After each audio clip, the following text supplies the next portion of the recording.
Welcome to the Old-Fashioned Three. They've been around basketball from the Big Dipper to the Greek Freak, from Russell Celtics to Curry's Warriors, from Peach Baskets to Paolo Banchero. Here are Whitey Gleason, Phantom, and Jerry Reynolds. Yes, that was that cat, all right. Phantom is already starting to show off, as unusual as this may be, and in not the greatest of moods. Are you Wow. okay? What's wrong? I'm okay. Well, I'm What's watching Jim wrong? Peterson again, and it's driving me crazy, Jared. The guy doesn't listen at all. No. Gets backdoored every time. No, it's the whole Tom Brady retires this morning, so every TV show, every sports show has to talk about, well, is Tom Brady the best athlete of team sports? Is he the best individual athlete? How does he compare to Serena Williams and stuff like that? And I just don't care for that. I think he was a better team sport athlete than Serena I think so. Williams. Serena didn't play well on a team. Really Yeah. didn't. Although Yeah. doubles-wise, she did pretty Doubles-wise, well. she I was, mean, 14 really titles or something like that. in the Not Grand near as Slam. good as Martina Navratilova. Well, there you in go, doubles, and that's a whole so- other conversation, which they should have had. They didn't. I am glad that he retired because I was afraid that we were going to hear all offseason, Tom Brady to the 49ers. Yeah. I hear he's going to the 49ers. I think he should go to the 49ers. I don't think he should go to the 49ers. I don't think he is going to the 49ers. I think he is. I'm glad we don't have to go through an entire offseason of that. Well, I did hear today that, he made a call to the 49ers. The 49ers made a call to him. He decided he didn't want to go to the 49ers. They decided they didn't want him. What's the truth? I don't know. Let's find out. Yeah. I don't care. Not to go all Tommy Lee Jones on you, but I don't care. Well, man, he was good here's with what Pam we Anderson. know. He came out and said, I'm retiring. I thought it Well, was there you kind go. of a classy personal thing. Didn't want to drag people through it. Now, Like he did last time. Yes. And he said that. Yes, he And- did. Yes, What he a said fine that. fellow. And I hope that he does stay retired, because I don't know how you compare him to other sports but he's the greatest quarterback in the history of NFL quarterbacks. And that's saying a lot, but it's in the books. It is. Yeah, absolutely. And I was just surprised some of these teams were making their future plans on a 46-year-old man. I Yeah. just thought that was a little odd. Not So much of a future with I'm that. like, well, is you there? know, our future is a middle-aged guy at quarterback. So. Yeah. Yeah, I'm greatest guessing flavor. that maybe you're a little upset because you feel like there's somebody, and I could be wrong, somebody in NBA history who's getting short shrift in this whole Tom Brady greatest team athlete. I did controversy, hear. Well, whatever it is. one of the names they're going to bring up all the time, if you're talking team sports, they're going to go to basketball, and they're going to bring up Bill Russell, of course, because he won 11 titles, and I know the 11 titles aren't the same as 7 Super Bowls and all kinds of things like that. But again, listen to our buddy Carmichael Dave this morning, and again they bring up the whole thing. Well, Bill Russell is playing against plumbers and lawn That's care why you're workers upset and about the stuff. plumbers So thing. I don't like this for a couple of reasons. First of all, as I look up all the time whenever somebody says this. That doesn't really count the 140 times he played against Wilt Chamberlain in his career, which I don't think anybody now is playing against the other best player in the game 140 times over their career. And the other thing is, he was playing against some plumbers and some landscapers and stuff because they had to be. It wasn't they were plumbers who decided to play basketball. They were basketball players who didn't make enough money in professional basketball in the 50s and 60s, so they had to get other jobs. It didn't mean they couldn't play basketball. Were they as athletic as today's players? Obviously they weren't, but they were still professional basketball players at the time. And as you pointed out before the show, Walt Bellamy, a Hall of Fame center, played at the same time. Nate Thurmond verged on the same time, and Wilt Chamberlain as well. So, I mean, it wasn't. It's so easy to dismiss an entire 2 decades of basketball by saying, they were all plumbers. Well, they weren't all plumbers. Well, I'll go. One thing I'd go with is just what Bill Russell himself told me one time. He said, all you can do is compete against people in your time. He said, I can't compete against Jabbar or Shaq or somebody because they're not playing against me. But he said, I'm pretty confident I would have done well. There you go. And then again, when you get into that stuff, I always say, okay, now you're saying this. There were 8 teams, so that made it easier for Russell to win championships because there's only 8 teams. Right. Now, it's also true is there's only 8 teams, which means it's a very small group who get to make the NBA. talent pool. You're talking number about one, the even creme de la creme. yeah, 100 yeah. people You a don't day. have Yes. 15 on a team and this, that, and the other. And then they get to talking about athleticism. Well, most of the best players in the world today are from Europe, and a lot of them aren't particularly athletic. But Yeah, they're- look at Bill Russell was an Olympic high jumper. and he was a very Wilt athletic. Chamberlain and Wilt was Chamberlain a was track very star, yeah. athletic. Yeah. And then the other thing, okay, the rules were different. They were different. You There weren't weren't allo- any. you weren't allowed to carry the ball. No. You actually had to dribble the ball with your hand on top of it. How did that work? That- How did that- you- No Nobody- 3-point shot. Nobody's ever seen that. The 2 referees. The game is extremely physical. Extremely physical. Extremely Right. physical. And then, boy, they sure had a lot of development coaches back then, didn't they? Oh no, they didn't. They didn't have assistants, did but they? they Jared? had no. They didn't even have assistants. They had just a head coach. Head coach. Maybe a trainer. Maybe. Well, when Bill Russell was the player coach, I don't know if he had an assistant, so it's just like you barely No, had he anybody probably one of there. the players. Larry was his assistant. Siegfried was who Yeah. played. He was the 8th man, but he was Talk about keeping the bottom line yeah. small. That's a And- pretty good job. And you know how many charter flights they flew on then? I'm going to guess less than one. Less than one. Yeah. And a lot of times they took trains and drove cars. Yeah, to Come games. on. So That's but- ridiculous. And a lot of stayed in and houses, each guy not hotels, right, And Jared? even though they were plumbers, they must have made so much money because I'm sure all of them had nutritionists and chefs. Oh, they all had chefs, personal Yeah. chefs. Yeah, they're called Yeah. mom. Okay. Yeah. Well, yeah. I know it was. Yeah. Wasn't it J.J. Redick who said that about he played against plumbers or something? I was wondering why you were Tom- upset about that now because he said that a while ago. But Yeah, it came I up heard again, it then, came okay. up because Right. it comes up with the Bill Russell thing all Yeah. the time. How because about this? people- Look at Phantom, and he's ranting and he's raving, and look at Coco, just Yeah. so Coconut. Yeah. just Yeah. so comfortable there and peaceful. on Calm his below lap. the storm right calm, here. calm That's below the amazing. storm. Yeah. But yeah, I'm with you there. I mean, look, I understand the difference, but it's a different game, different time. I mean, that's like saying, oh, Jesse Owens wasn't fast because he ran when he ran on cinder pretty tracks, fast, yeah. cinder tracks, and no training and stuff like that. Come on. Yeah. Each era has its own greatest. But as you said, Brady's the best, and football's king. You didn't say that, but football's king. Yes, it so is. he, in our country, he's going to be considered. Yeah, the and best. and Okay. and he had by far the most passing yards and all that. But it's also true that you can get more passing yards today than Bart Starr could because they didn't pass much. Yeah. Right. And the rules Back then, you could literally shoot a receiver when he came off the line. yeah, of Jack scrimmage. Tatum Nitrate Lane, my with the friend. same rules. Cooper Kupp and all the top guys, Avante. Yep. they wouldn't make a third couldn't. of a season. They couldn't. Right. Yeah, you get knocked down. Night Train Yeah. Lane, what was his signature move? The clothesline. And Yeah. it was legal. They'd run him by, put his arm out, hit him in the throat. So Well, anyway. those were the days. Yeah, huh? Those were- that's what I loved, yeah. That's Well, fantastic. or like in basketball, even back in the middle '80s, when Parrish could punch Lambeer during a game Well, and not even get a technical. Well, that's because it was Lambeer, Jerry. It was a league rule. You could punch Lambeer during a game, and no technical would be I heard assessed. Rick Mahorn talking on NBA radio this weekend. He was talking about, when you get traded, people tell you what your role is in your new team. And he says, when I got traded to the Pistons, Lambeer told me what my role was, but I didn't listen to him because I didn't like him. So And that's why they were so great. That's why they were so great. the same team. Yeah. Okay. We've got a lot to get to, including with the trade deadline approaching.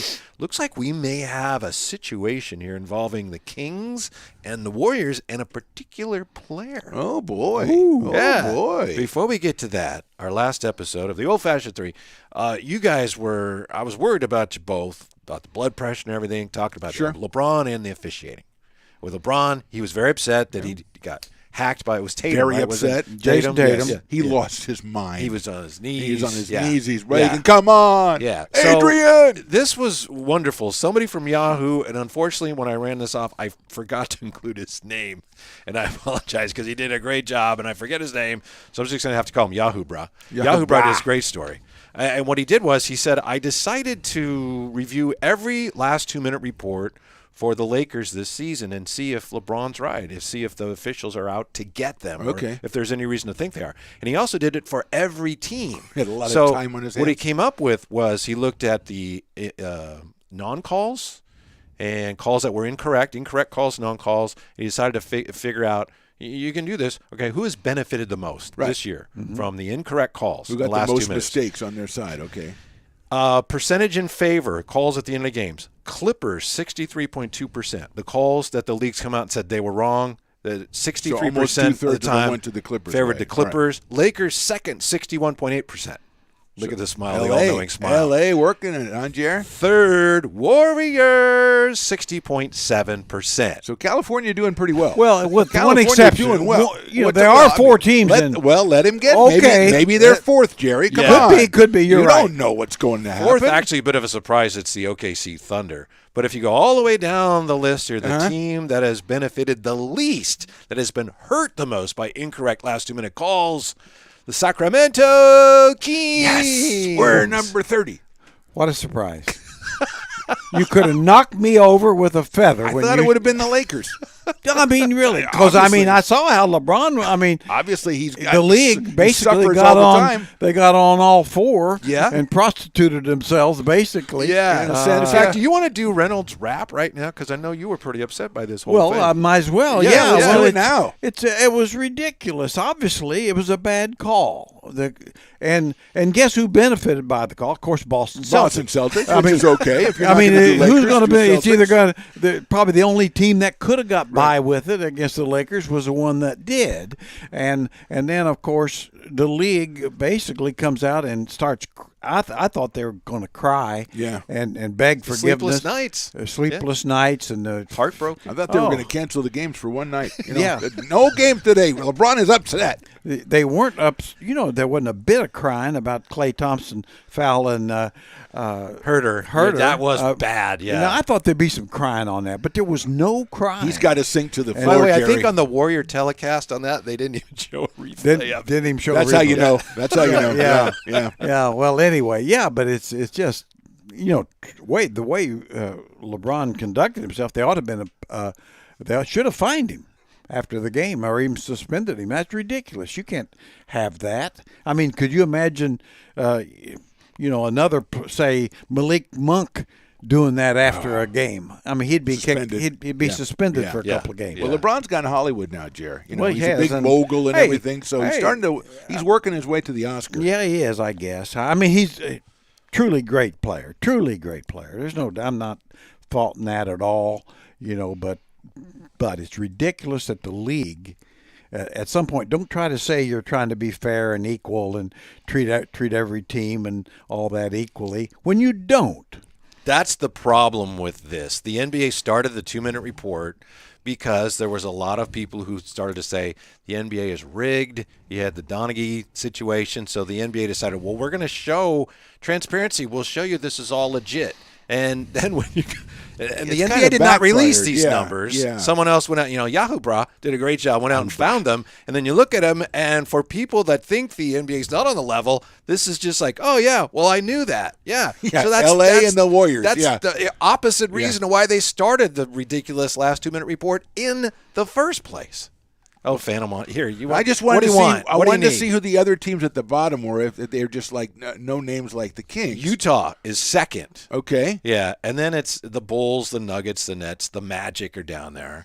Boston, by the way, is about the middle of the pack. But, yeah, you can't help but notice Clippers, Lakers, Warriors benefit the most this year anyway, and the Kings benefit the least.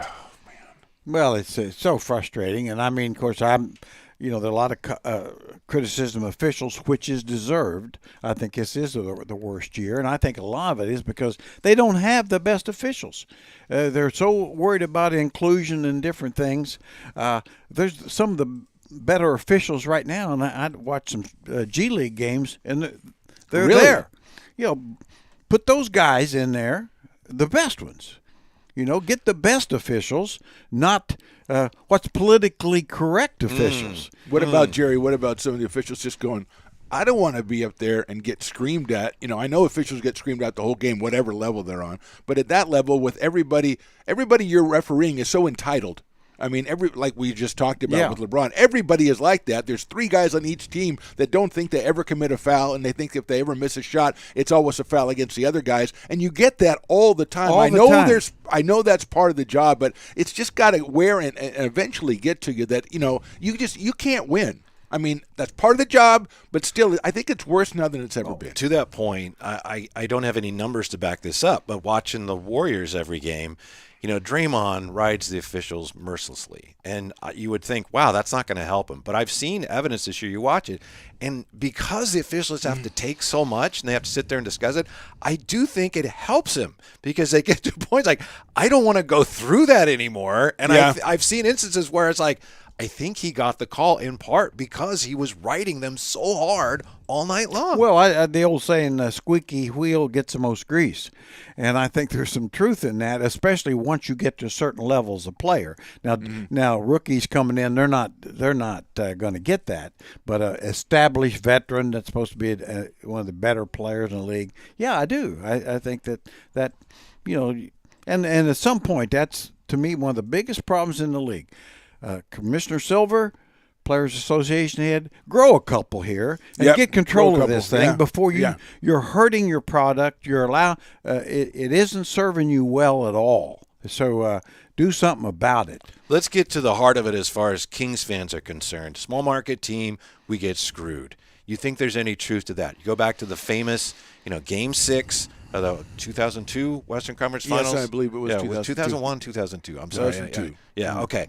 What happened? They wanted the Lakers to win. In my opinion, if there was anything to that, and it certainly looks like there was, it wasn't so much that the networks or the league wanted the Lakers to win. They wanted them to win that game because they wanted a seventh game. Another game. Yeah. But the Kings had great TV ratings. Kings actually had a higher payroll. So I don't think the league really cared that much which one of those two teams got into the finals because they were both very popular. But if anything, I think they really did want a seventh game. Well, that's what I think, honestly. I think they wanted a seventh game because the ratings were extremely high.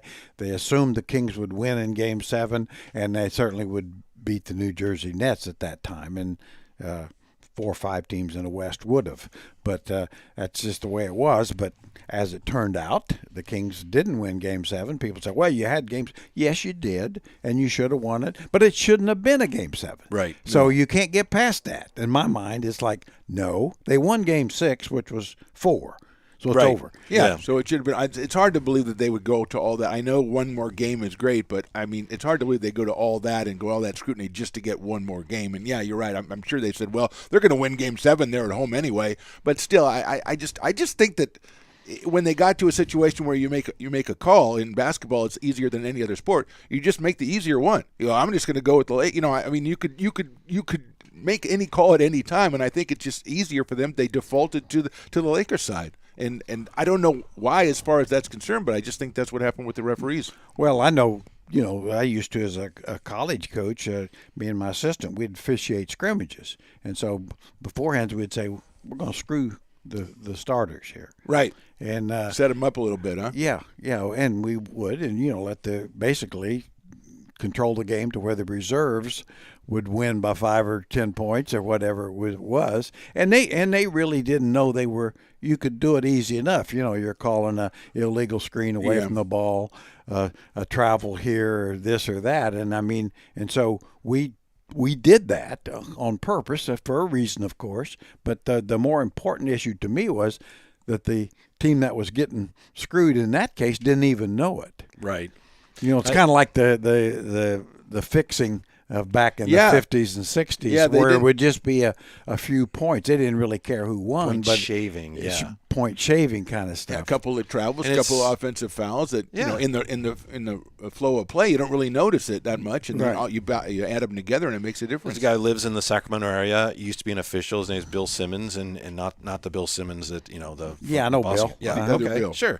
And he has told the story with us on the air before about he was in San Diego when the Clippers were there. They're playing Philly or somebody, and it was just him and I think it was Garrettson was the other official, but I'm not sure.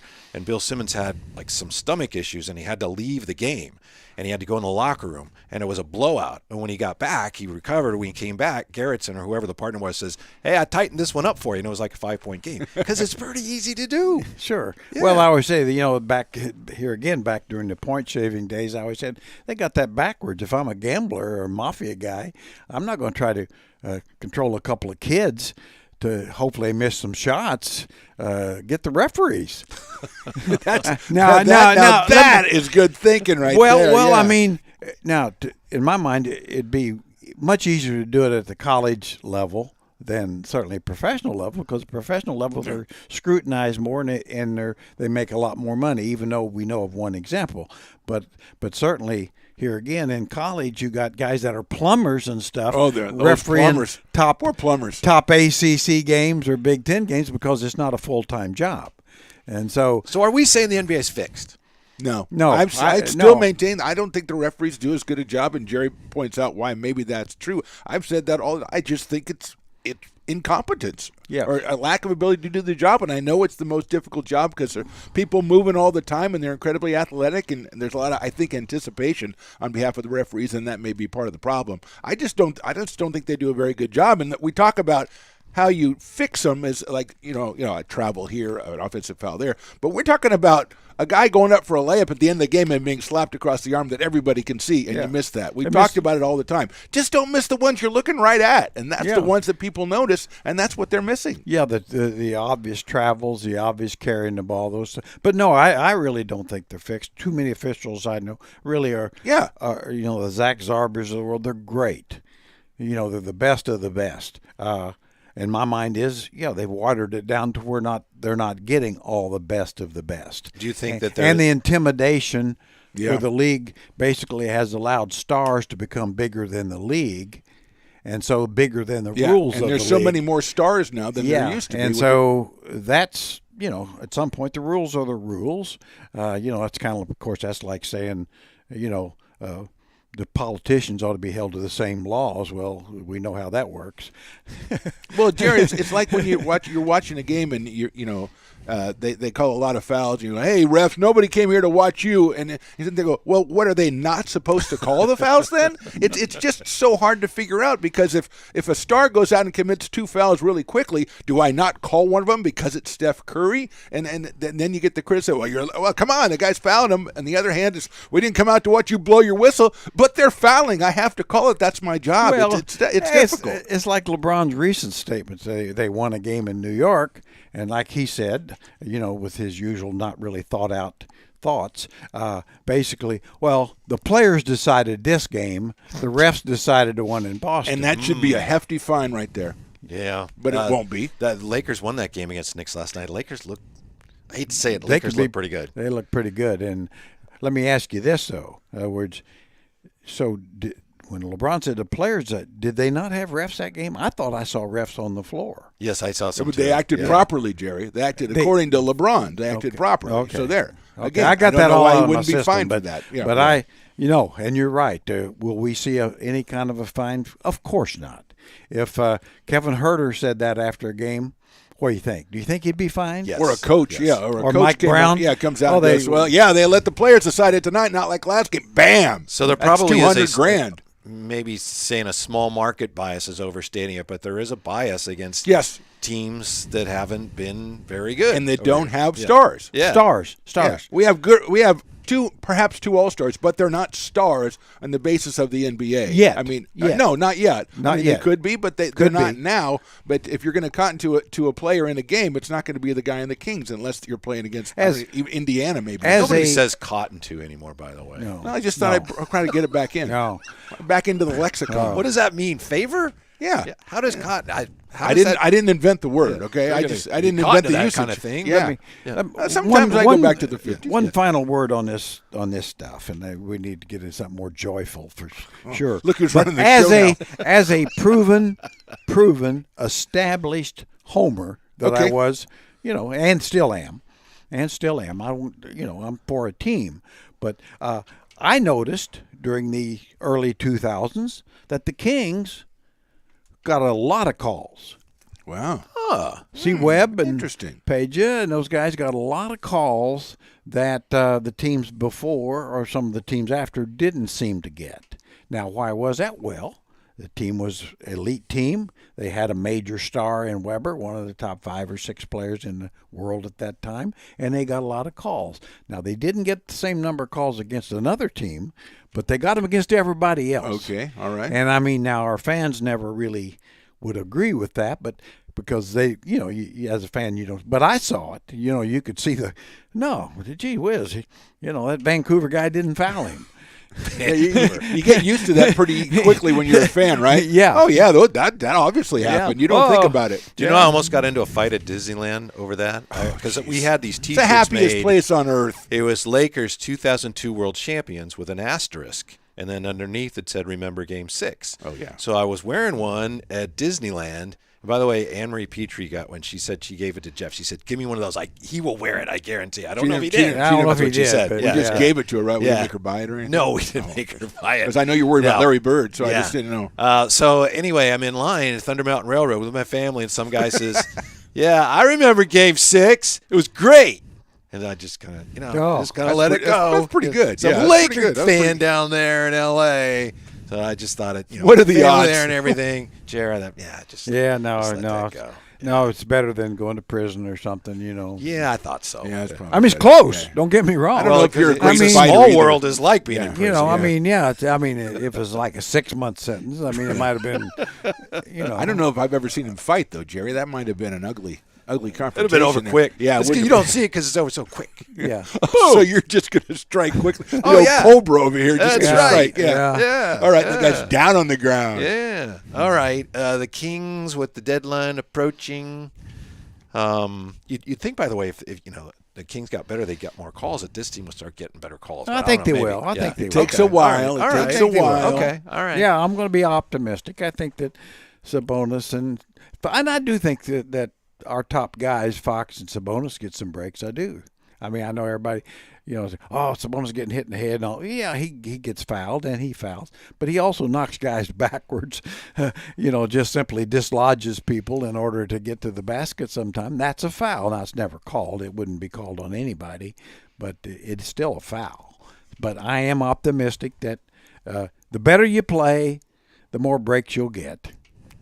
The aggressors get the calls. Yeah. Aggressors get the calls. Aggressor/stars. Aggressor/star. And yeah. it's hard to get calls when you can't be aggressive defensively. But there's a Right. player available who may help the Kings address that. However, there are, according to reports, a number of teams interested in this guy, including the Warriors. So it looks like the Warriors and the Kings have some level of interest in the same player with the trade deadline approaching, Matisse Thybulle. Mathief is one of his nicknames, which is a great nickname because he is a great defensive player, but he couldn't throw a pea in the ocean, Jer. Where are we with the Kings and how much you think he could help them? How much should they want him to give up to get Matisse Thybulle?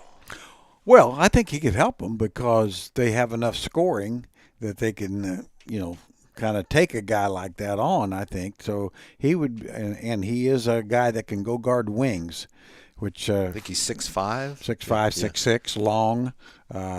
He's a terrific defender. So would he help the Kings? Yeah, I think he would. That's what you have to give up to get him. Is he worth what they may have to give up? I wouldn't say that. I don't know what they have to give up. But I don't think they want to take a lot of salary back because I think they're already into the luxury tax as well. Isn't he a So- free agent next year? Restricted free RFA. RFA, yeah, that's what they call it, restricted free yeah. agent. Yeah. So, yeah. What do you think? Matisse I think Thybulle. defensively helps, but I just don't know where is he going to be coming in as a backup 3 then, and then playing defense 3 because the backup the backcourt, Davion Mitchell already does that right off the bench, and of course Malik Monk. So I don't know where you're going to fit him in the guard if he's in the guard rotation. So I don't know where he's going to get his minutes. And as you mentioned, he's not really an offensive threat right now, and these days with the Kings, and I know we're trying to change that perception by going a little more defense, but if you're going with my theory, then you're just trying to throw up as many points as you can, and if you put him on the floor, maybe you're not getting a lot of scoring from that spot. I thought we'd shot your theory so full of holes that you it wouldn't have was that. until they went out and beat Minnesota the other night, and all of a sudden I'm back on track, baby. Defense was actually better in that game, wasn't it? Yes, it was. it was better, and I think I think there's hope there. Coach Brown and his staff, they know what they're doing, and they can get better defensive mileage out of this bunch probably than they have. It's not going to be tremendous better. Thibault would help that. My opinion is if you got him, he's a wing defender. Okay. A big wing. They don't have anybody. Davion can guard guys up to Guards, 6'5" maybe, Yeah. but the 6'5", 6'7", 6'8", he really. So you'd have two defensive stoppers. Now, how you use them, and there again, it's like, well, there's just so many minutes Yeah, there's so here. many spots on the floor, right? In my mind, it would be if you had him, it'd kind of be backup minutes to Harrison, and then use him in spots which is maybe the most important part. You got to go guard this guy for this several possessions. He'd be like KZ Okpala, but even he'd be much better than that. But he's better. Yeah. But in how many minutes? I mean, I know it's old school. It's kind of like as needed. My three gives me points. When I have my three, I put my Oh, three I out don't there think and he's get going to points. get a lot. He's not going to get me points. No. So I But have he's to there. make He's up for as it. needed, right? Yeah. When you Yeah. need that guy on Yeah. the floor, if you put So him how and much Davion is on the that? floor Yeah. at the same time, Well, then another team will never score again. So there you go. But I mean, how much? Like you say, how much do you give up for that? Well, that's the whole Yeah, point. yeah. Yeah, I think there's a value there. But if I got to give up Harrison Barnes to get Thibault, it's That's like a little bit too not, much, yeah. not a 'Cause that's chance in heck. That's the guy he's backing up. I'm not Yeah, going to trade the guy who's going to now back he's up. being modest. Now he's not a chance in heck after some of the language he's. Well, I know. I'm trying to clean it up. Yeah. Mrs. He's Miss- running the show now, so he's got to watch his language. Well, Mrs. Reynolds and my son Jay said, you really need to calm down a little bit. You got to get a little filthy in a mouth. little bit. Yeah. Sounds yeah. like you got a right. little when you get home. Do you do post-show meetings with the family, and they give you their? No, I don't. But they tend to tell me. Okay, It's all like that's why I'm wearing a cap. My son told me, Jay said, you really ought to wear a cap again. It helps your I look. like this guy. He's a good guy. and I said, yeah. He said, yeah. You got a little too much head and forehead there. Well, that brings up an interesting question because we have our logo that we may or may not be sharing in T-shirt form, and we take a look at it. Can you put here. it up there? Is that Yeah. something that you do in this? Yeah. Oh my it's gosh! an There it is. Look old-fashioned at this. 3. And if you can see there, it's a podcast for hoop heads. Yep. And we're each represented with a basketball face. Yes. And yours is you're kind of like this look. But the question is, do we need to put a hat on you then? Phantom has the cap. I got my cap. With the 42 on there. Yeah, I gave it. Well, no, because it's obviously not up to date. Okay. The wrinkles and crinkles aren't factored in on something like Yeah, that. we got those ironed out. Yeah, in the Yeah, process. yeah. We did. We did a little bit of. All right. So improvement. everybody's okay with that? We're all good. go We for like it. Yeah. Yeah. Okay. Phantom Yeah. with the, see, I put the 42 on your Well, hat there. that's right. Yeah. Yeah. That factors into today's beat play. and of course, Phantom's wearing a cap. Exactly. Yeah, of course I am. Yeah. Yeah. So you are too. And now, I mean, you're coming over to my side. I have to. Because Reynolds Jr. says, Dad, Yeah, here's the cap. Should have done the glasses with just one. How we doing with the Well, glasses? no, it's still just one. I brought him into the workshop today, but too late for the maestro to work on him. So What's going on over there? I don't know. we're just two sad sacks, me and Coco Yeah, over here. I know you were complaining last time about all the ads, too many commercials on Yes. basketball games, and it seemed like I watched a lot of basketball last night.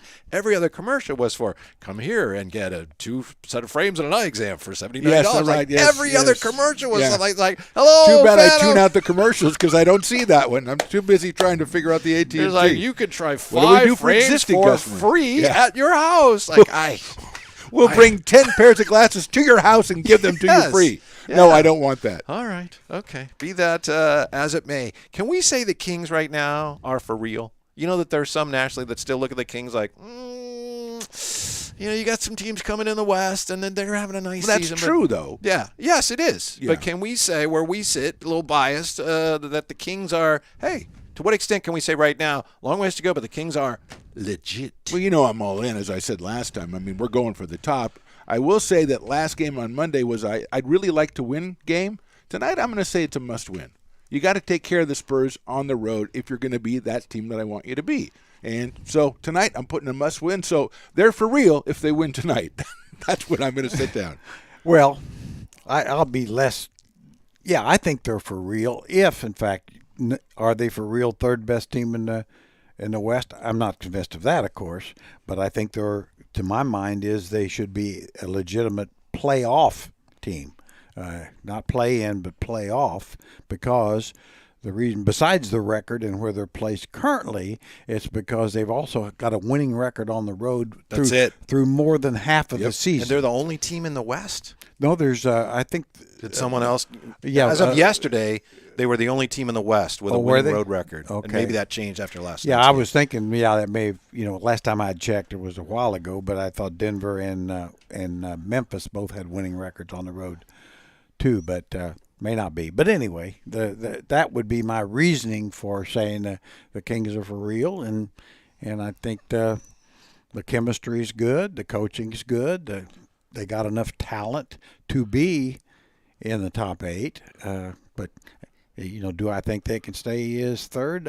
I hope so, but I don't think so. Do you think, Jerry, when you say playoff team, do you consider the playoff team like playoff before the play-in, which is to say top 6? No, I'm counting top 8. So you okay. Just I'm old school. All right, I understand. I mean, and I, like most fans would say, at this stage, when you're through 2/3 of the season, you're about basically, 50 games, that you probably should be able to hold on to the top 6. And I would say that, but it's so bunched. But It really is, yeah. But I'm okay. When you start the season and everybody's got you as 12th or 13th and winning the gamblers in Vegas and all that, the line is 32 or 33 wins.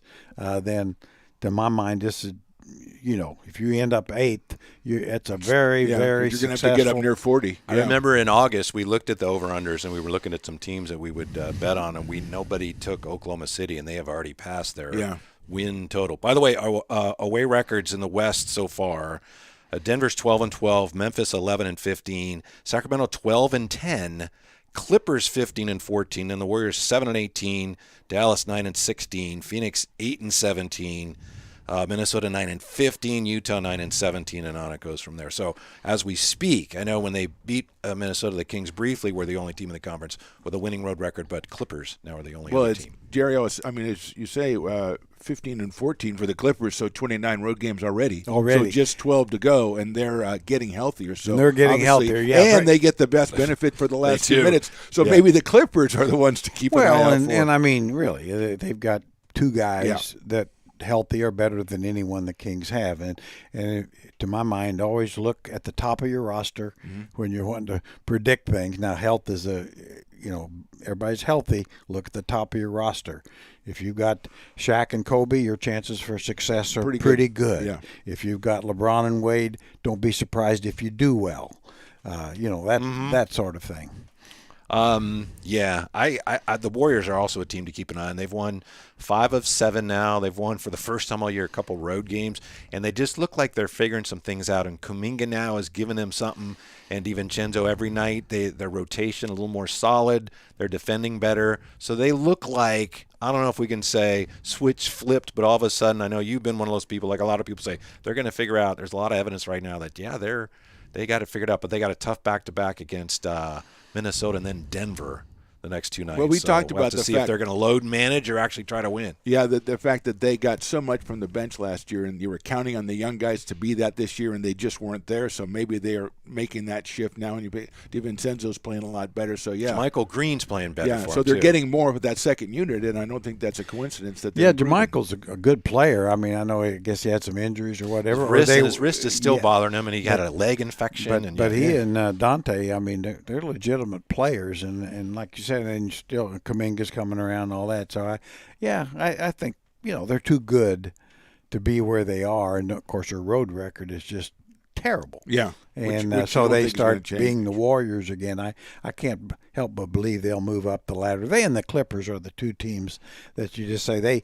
Barring injury, they're just too good to be where they are. And the Lakers look like a team that can do that, but they're just right now they're so far back. Yeah, it's tough. I hope they stay there, but boy, scary. That just creates a lot of pressure for me. I'm sure it really does. But it just does. Last you gotta night, watch out. Their lineup at the end of the game, and they went in overtime and watched them. The guys they had on the floor at the end of the game was like, I can't really make fun of this team right now. They're pretty solid. No, they're really pretty good, and that's like I say.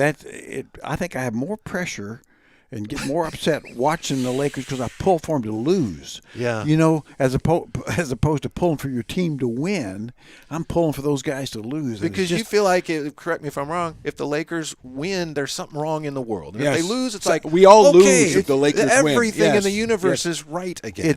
There's joy. There's joy. That comes from that, and so that is a lot of pressure. I feel like I'm entitled to maybe drink a beer. Have a little joy in your life. Yes. Well, the sad thing is, you always talk about the Nuggets, and then we talk about the 3 teams to keep an eye on, and they're both all chasing the Kings. And so, I mean, this last 2 months is a time to get the league pass and really enjoy. Maybe only watch Western Conference, but man, there's going to be a lot of great games. Yeah, no, it's all bunched up there. Like I say, it's so close in the West, and there's no great teams in the West, which is why, if you're a Kings fan, you can also say, well, why can't we stay third or move up? And you have every right to believe that and hope for that, as opposed to the East. No chance. But I think that's another reason why the Kings, if there is a move available, when you look at where you are, this is great, but we look behind us, wow, those are some pretty good teams here. What can we do to maximize our chances? So, I think they got to make a run. That's the scary part, because, Monty McNair and his staff, I mean, they're saying, well, Thibault, would he make us better, give us a better chance to stay where we are, get a little better? But there's such a risk in tinkering with something that's probably playing over their head overall as a team, if you really get down to it. Read something interesting about Richaun Holmes. A lot of teams apparently are assuming that if they don't trade him, he's going to be available. They're going to let him go. Get I him know for the nothing. Kings are trying to send the message out. No, that's not true. But teams are maybe not going to make a move for him because they feel like they're going to have to let him go if they don't trade him. I don't know, for what they're paying him and the fact that they don't play him. Well, what it does, I mean, in my mind, is somebody's put that out, of course, and it certainly wasn't the Kings. Right. Now, there's a reason they put it out there. Now, the bottom line on that is, what does it do? Well, it makes him less valuable in the trade market. And so that's what's out there. I mean, and the Kings certainly don't have to trade him at all. And if they can't get a deal they think's somewhat fair, and I think the key now is somewhat fair as opposed to fair. Right. That's probably changed. Clearly, that. Metu is the backup, and so Richaun Holmes is like, his minutes will be limited. Like I said, for a month, I still say Trey Lyles is your best backup 5 or 4. Just go to Mr. Basketball's idea, get the best offensive team on the just floor. score a bunch of points. And when you look at the people, I think they do have to make some sort of move. But when you look at the people out there, same pool, every team's looking at the same group of guys, and there really isn't anybody that's going to make that much of a difference, I don't think, in a team. So you're not going to get that much of a bump. If you can get a little bit, that'd be great. But I don't think there's anybody out there in the pool that everyone is talking about. Well, this guy's available and this guy. There's really not any difference. Well, it's like the Jay Crowder thing. Yeah. I mean, it's like, I don't know why it got like that in Phoenix, but the teams that are interested in him, say Milwaukee and Miami, well, they're not looking for Jay Crowder to come in and save the day. Right. They're coming in. Can you come in and play 15 minutes and set screens and stay out of the way of the key players? Yeah, can you be a little cog in the machine? And he's been that, and that but that also may be why he wanted out of Phoenix. You think he may be at the point of, I've got to get $20 million deal. I don't want to be a cog anymore. Good luck to you, Jay. That won't happen. There is one guy who could be, it looks like he's available, and he's been available for a long time. But we don't know if anybody's going to meet the asking price. And he is a subject of Jerry's Comp This today. Oh. Talking about the Atlanta Hawks, John Collins. Looks like he's available. Yeah. There's been talk maybe Utah because he's from there.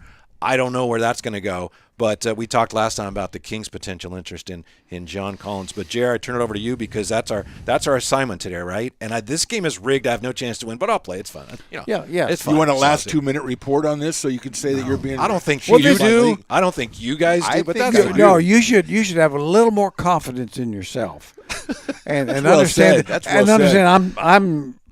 I'm just a judge. I mean, He's unbiased. I'm unbiased. Yeah, I mean, all he does is bang the gavel and call the court to order. Yeah. That's All all right. he does. Yeah. So we come up, Phantom and I compete to come up with a player that's most like John Collins in whatever way we choose to approach that. Phantom is 2-0 in this. I can't knock him off his perch. Well, and I think it's your turn to go first. Yes, my turn to go first, and this is a tremendous one. Again, this is a fantastic game. Sucking John up to Collins, the judge. about Objection. 6'9", 220, something like that. So I look through a pass. I look through the miss Something of the like pass. He averages 16 and 8, but he doesn't play that much. He's like right around 30 minutes a game. So you figure he would probably be more productive if he got more minutes. So I went back through time, and Jerry, I know I'm going to lose this time because I found a guy who I think is perfect. Basically the same size, basically the same numbers for his career, but a guy who was at his peak really, really good and an all-star, which I think John Collins could be if he got the chance. I'm going with Terry Cummings. for my comparison to John Collins. Woo. 6'9", about Yeah, 220. Terry Cummings. A small forward at the time when 6'9" guys were more small forwards than they are fours. Good shooter, good player, all three-time All-Star, Rookie of the Year. Terry Cummings is my guy. Good player. Excellent player. Thanks Very a good lot. player. Yeah. Begrudgingly. Yeah. Excellent What? player. I'm. Good player. Good player. He's a really good player. Terry Cummings is my yeah, guy. there's a lot of guys I think in that general mold, 6'9" types. But one of the things that jumps out to me about John Collins, he's a power forward, good rebounder. His numbers have been limited by his minutes, but when he's played, he had a 20-point season. High shooting percentages. To me, the guy who's most like John Collins, although this guy did play more. He played in the ABA before coming into the NBA. Very, very similar. Really good player. High shooting percentages. Larry Keenan. Larry Keenan. Dr. K. Dr. K, Yeah. who played more than John Collins has played, but they're very similar offensive players, good rebounders, and 6'9", very athletic players. Really good. Not as good as Terry Cummings, but really good.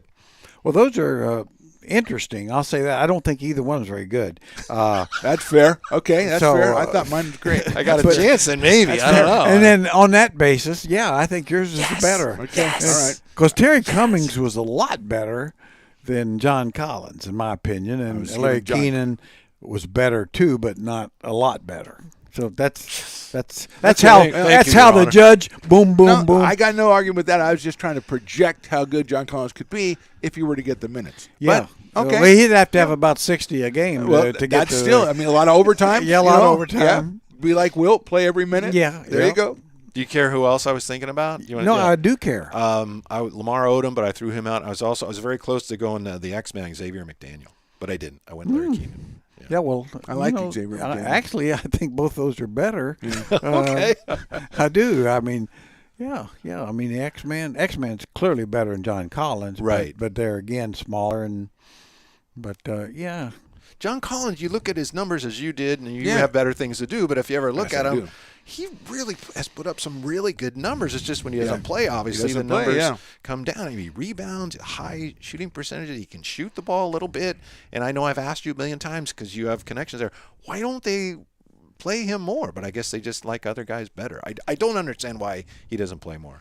Well, I think the reason is, and at some point you have to look at it that way. It's like, okay, the people in charge there, if they know what they're doing, they've made it, and they have made a decision. DeAndre Hunter's better, and it's tough to play them both at the same time and get the same mileage. Although I saw the last game, I think they did start them both. But Yeah, no, they've you know, showcase, and little to me showcase. that may be the way to go, even though it's not ideal for both, but it's like get your best players on the floor, even if it's a little bit mismatched. And but I think they are showcased. They've been trying to change John for a while. I think Years. Bogey's on a lot of teams are trying to get him, and because he'd fit about every team, just like the Bogdanovich in Detroit. Those are guys that if you're a top team, if you can get one of those guys, you can slot them in because they can help you. took a lot to finally. Good job. Finally. Good job, man. Yep. I was looking at John Collins like in the beginning. Like He'd have cried if he'd lost. No, again. that's okay. You know, I was I got to work the officials a little bit. It looks like we it maybe kind paid of off. both came up with guys looking at John Collins like an old-fashioned 3, and I was looking at like an old-fashioned 4 when I started out my comparisons. I was going to guys like Roy Tarpley and people like that, but he really didn't match up to those guys. But that's the kind of position he's playing now. So it's really Yeah. kind of tough to equate. But with that said, I tip my cap to the winner. And I appreciate the fact that you didn't go down on your knees like LeBron. I really, something Yeah. about 10 minutes ago, I was thinking, if I lose today, I got to do that. But, with me, I got to put Coco down. I got to take my Yeah. glasses off. Well, I gotta yeah, take the you headphones you off. know, and get Stones I involved. got to get and, stoned. You know, Well, he'll get uh, involved. Believe me, yeah. Jerry, that doesn't take a lot. I was thinking yeah. if I won, I was going to go Cleveland. This is for you, but I decided I'm not going to do We that. just did that, though, Yeah, but that's I'm okay. not so, not going to do that. But anyway, go. Yeah. Well do you, done. Do you have our assignment for next week yet? And it's okay if you don't. Next week? Or I'm sorry, Friday. My gosh, Friday. man. We're on Friday. Yeah, just checking. Maybe I'll take a break after losing. I don't know. I never even know what day it is. Let I alone know, what it's really day we're hard. on next. We're all changing the schedule all the time. Yeah, I do. DeMar DeRozan. That's impossible. Or as I used to call him, That's missed a jump shot, but then he actually started. Yeah, making he's them. Wow. even making threes Trying a to little get early bit. points. DeMar DeRozan. DeMar DeRozan, and this is you play That's along if that you want is a tough one. Yeah. Well, I think there's with him at least you can go back in time, Right. Maybe more than you can currently. Because he doesn't use the 3 as much. There you so go. there you go. All right. Well Okay. done. As always, Yeah. Judge Jerry. Yeah, so if you want to take a shot at that, and I think maybe we can see if anybody comes up with one That's better than ours. Well, I have full confidence in people out there. Come on. Yeah, so any player from the past who, for whatever reason in your mind, you feel is similar to DeMar DeRozan, we'd love to hear from you. You can, on YouTube, you can message us. We on Twitter, all over the place. Stone's doing a great job on social media, so we'd love to hear from you on that. Great Good luck. job. Would you say more solid job, maybe? Yeah, I mean, That's why I said is- it. Great. That's That's why I right. said it fast. You're said- setting the yeah. bar Yeah, really like, high. So he's what doing does a he great do job, next you know. time? Yeah, doing a great job. Better than average, maybe. He can improve. Let's just say that. Yeah. There's room for improvement. Yeah, Yeah, he's yeah. performing some duties in that regard. Yes. Okay. I Well, think. well done. Yeah. I think we Yeah. got that. He's settled. occupying that role right now. Yeah. Yes. That brings us to Old Fashioned 3 A to Z. And we're almost done now. Yeah. Thank crazy. goodness. All the I'm way. glad. Yeah. Me too. Gosh. Yeah. Yeah. That just kept going. Pretty boring, really. What do isn't we it? got Wow. today? V. V. Wow. Yeah, the letter V. Well- Phantom, who's your V? Well, I player? wore my Pittsburgh Piper hat today, not only because I know you like it, but because that ties into my letter V. His name is Chico Vaughn. He was Ooh, a Chico Vaughn. a guard on the early Pittsburgh Pipers team. He was a guard on the team that won the title, but he was an interesting guy because he's drafted in the early 60s, drafted by the Hawks. A fourth-round draft choice, Jerry, number 28 overall. Yeah. So Yeah. that's like, oh, well, interesting. Yeah. Had 2 really good years. Most of my source here is the Connie Hawkins biography, so if I'm a little off, I'm a little off. He had a couple of pretty good years there, but then Mr. Vaughn had a taste for the alcohol, if you know what I mean, Oh. and he kind of was not reliable and was eventually traded to the Pistons. They put him in the expansion draft. He was picked by San Diego, but decided, I'm going to jump to the ABA. And he found his home with the Pipers for the first 2 years at least because he put the shooting in shooting guard. He put a lot of shots up. He found the 3-point shot, and by the second year, he's averaging almost 8 of them a game. He says, I'm going to just keep shooting. But he played really well for the first 2 years on the Pipers, averaged a little under 20 points a game, and was a real instrumental part of that first championship. But one of the great things about him is he was very professional in the sense that he didn't miss games, but he missed a lot of practices because of extracurriculars. And I guess he used for his excuses, he used a lot of family troubles and the things that had happened to him. So it came to a head late in that first season where he didn't show up for practice. So they sent a team official over to his hotel, and they checked him out. And he called up and he goes, guys, we got to excuse Chico today. His father just died.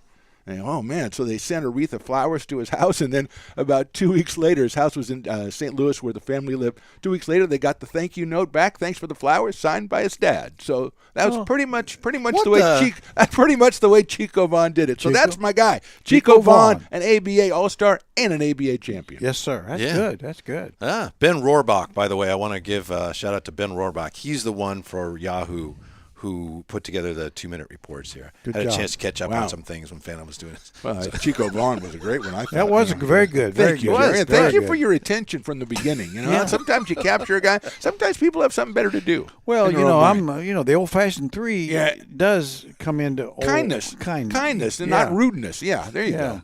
Now it's your turn. Okay, how you doing there? Coco, she's doing fine. My V guy is a really good player at Cincinnati, I believe. He went to school. And then he was a second-round pick, really good NBA player for a second-round pick, played 13 years. He was an all-star. He was one of those Lakers that kind of bridged the gap a little bit between the Magic-era Lakers and then the Kobe Shaq Lakers. Nick Van Exel. And the main reason I want to pick Nick Van Exel, who, by the way, is, I think, an assistant with the Hawks currently. He's with somebody. Yeah, he's an assistant coach. Really good point guard. Didn't always get along with his coaches. I know he and Del Harris clashed. But he's infamous for one particular incident. 1998 Western Conference Finals, the Lakers were playing the Jazz, and they were getting destroyed. They had no chance against that Jazz team. And it was right before Game 4, 3-0. And this is, a lot of people have disagreed over this, but Shaq and Robert Horry is like, yeah, it was before Game 4. So the Lakers get ready to go out on the floor to probably get swept. And they talk about, we got to win, and they go, 1, 2, 3, Lakers is what they're supposed to say. Like, 1, 2, 3, Lakers. Nick Van Exel says, 1, 2, 3, Cancun. And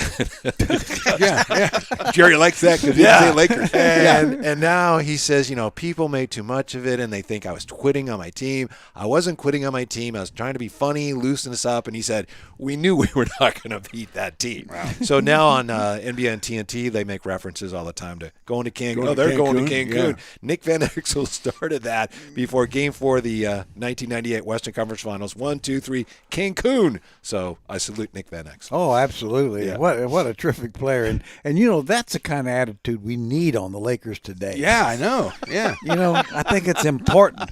This is what's missing with the Laker franchise. Yeah. It may not be missing, but at least to our knowledge, we wasn't Nick a big Kings killer though. He didn't treat us kindly. No, he through didn't. The years. Certainly with Dallas and man, he was just terrific. And I think he played for the Spurs. He was on that Spurs team that was the team that played the Kings the last time the Kings were in the postseason. He was actually on that 06 Spurs team. But he was, 37th pick in the draft, I think, at that time. And I'd made this statement before. He's like, that was the year that the Lakers, the great Jerry West, picked him 37th. And everybody said, boy, Jerry, typical genius. Got Nick Van Exel at 37. And I said, yeah, they had the 8th pick, and they took George Lynch. That's right. And so that's right. If you knew he was that good, you wouldn't have wasted. You wouldn't have waited.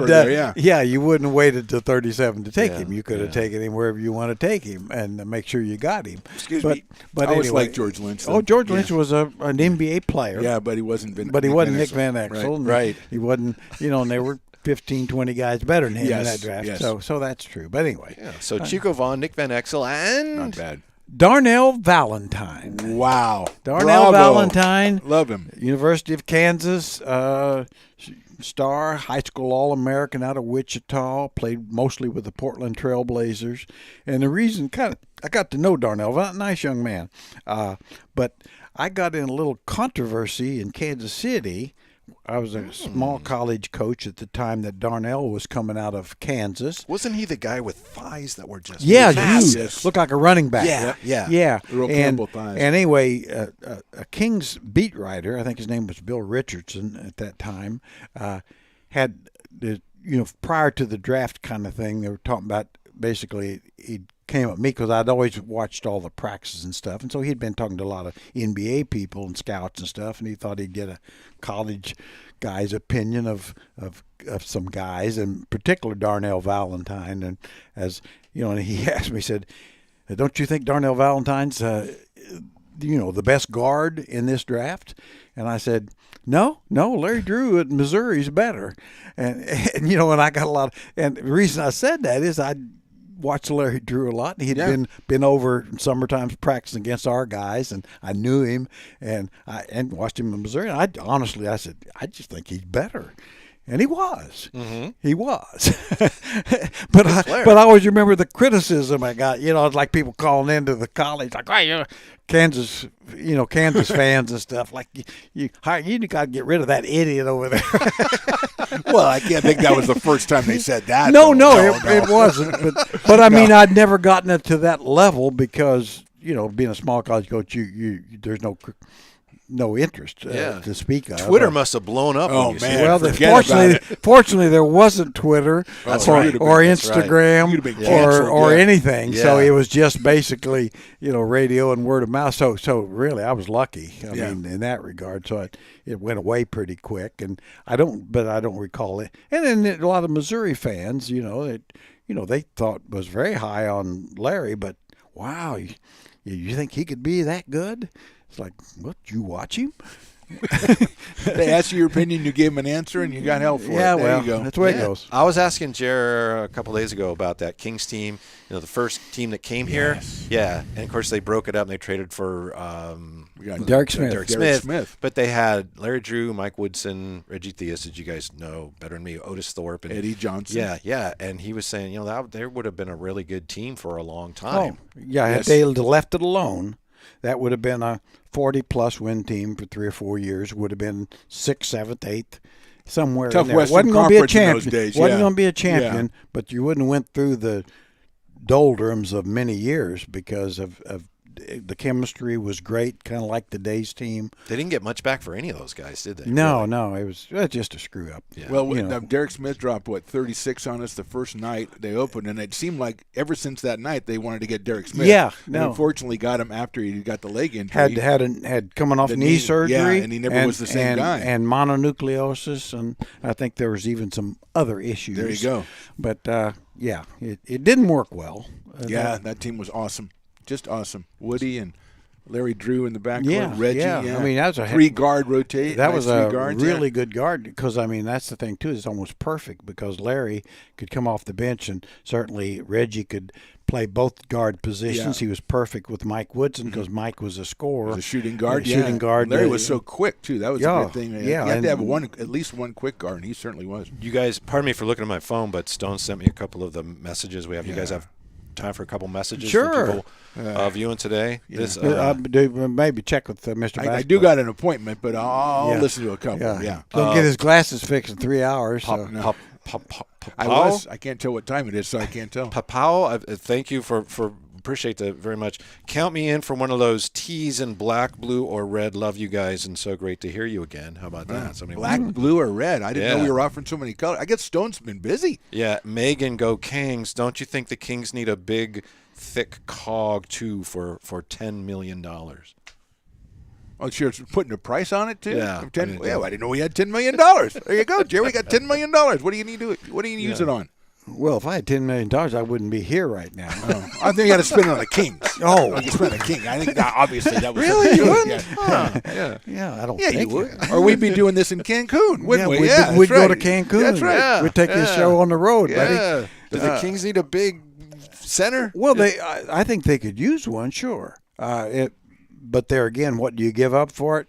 How do you get better with it? Because if you do that, how much do you take away the way they're playing now with Sabonis? So it's not a gain. Here again, it's like the Thibault thing. You're trying to get better in one little area. Rim Right. protection. But there again, I mean, ask Minnesota how much better they've gotten with Gobert. Well, Lately, they've gotten a they're lot winning, better. and I think, but will they win more than 46 that they won last year? And then conversely, they have no draft picks for the that's rest the of the thing. rest the of cupboard the is bare. Yeah. rest of the century, and then flip flop it. Utah, basically, Walker Kessler is probably as good Better, yeah. as He's Rudy been playing Gobert right tremendous, now, and Danny Ainge got him as a first-round pick. So, but to Alex, answer how the about- question, I do think that'd be great if you could get. I've always said the perfect guy, and of course he's to my mind to fit this team is a Bobby Portis type, a guy that can play 4, play 5, make threes, could fit with Sabonis. So that's what type I think you're looking for. Which is Trey Lyles, except he's not that physical. I mean, if you had somebody like a Naz Reid actually would be. Oh, I love that guy. set shot. Yes. I mean, a guy like that would probably be more valuable than a 7-footer that really all he can do is maybe block one more shot a game. Hey, before we go, I'd like to in do on my that. impression of what it looks like when a guy's shooting free throws when you're speeding through the. Oh, yeah. That's. I was hoping somebody would do that. What's going on here? I don't know. There's That's- a problem at Thank home, you. I guess. I Thank don't you. know. Yeah. Yeah. That's what it looks like when you're going fast forward through commercial guys Yeah. shooting free throws. Yeah. Okay. Thank you, Wow. Stones. Wow. Yeah, it's a high level stuff. Yeah. We'll and see Stones, you again on nice combination. what there. day? When are we? Friday. Friday. Yeah. Sure, which is Same time Friday. Yeah. Yeah. Yeah, Same time Friday. and really, don't let this keep you away. We got Come back. He just wants to be in the video that Stones Yeah, puts out yeah. on Twitter. He just wants to be in the clip.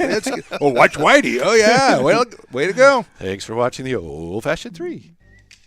Thank you for joining the Old Fashioned 3 on Stones Radio Networks. To stay updated on the show, like and subscribe on YouTube, and all shows are available for download on iTunes or wherever you get your podcasts, and of course at stonesradionetworks.com.